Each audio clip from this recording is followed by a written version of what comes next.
TC number 471, 5 seconds.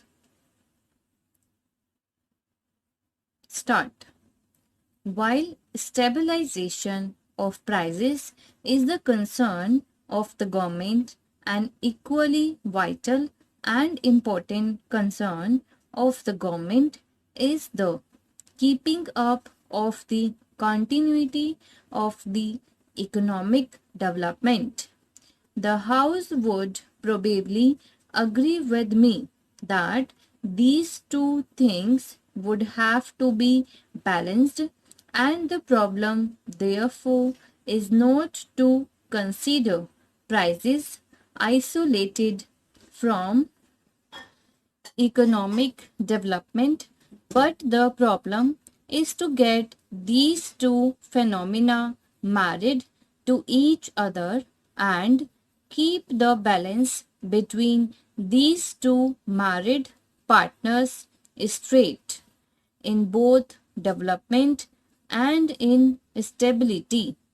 That should be our problem, and that should be the solution. I welcome very greatly the suggestions which have come forward to facilitate this marriage of prices with economic development. Controls are no doubt possible to some extent, but as I said earlier, even the Ranganathan Committee felt that no amount of physical control will deliver the goods if the implementing machinery is not up to the same standard as the standard of the control we want to have. Therefore, as a better solution to this problem, rather than having wholesale physical control, we want that the extension of cooperative trading centers should provide an answer to this problem, and we would like to give the maximum facilities for this extension of cooperative trading sector.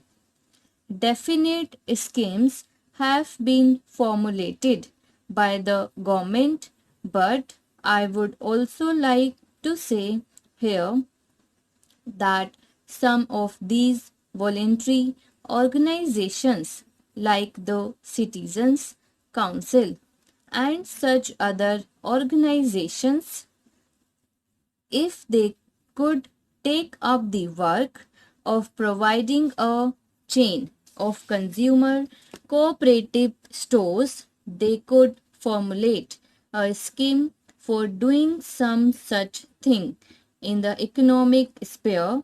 Government would be certainly agreeable to provide them with all possible facilities for opening these shops.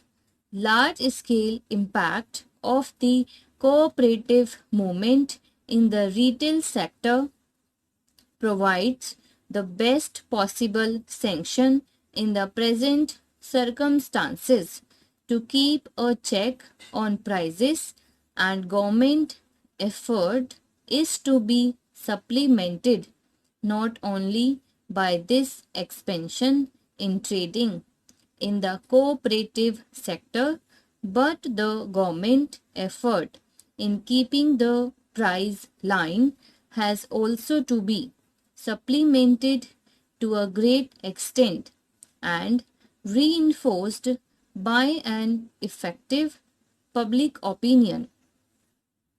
After all, democracy without public opinion does not carry us anywhere. Public education and democracy are two patterns in which full fledged democracy functions. Without public education, democratic implications are not understood, and vice versa. Without a democratic pattern of society, this public education does not have much meaning. Therefore, public concern over rise in prices has got to be created. Though all the members have expressed their concern over rise in prices, and people outside also have expressed their concern, I must confess that the cohesive body of public opinion against profiteering and speculative activity of traders in essential commodities has yet to be felt if it has to have practical effect and without dividing themselves on party lines. Members of parliament should also play a very effective role through their own parties. The problem of profiteering and the problem of speculative activity is not the problem of government. It is the problem of the country. It is the problem of the people, and it should be considered as an antisocial thing.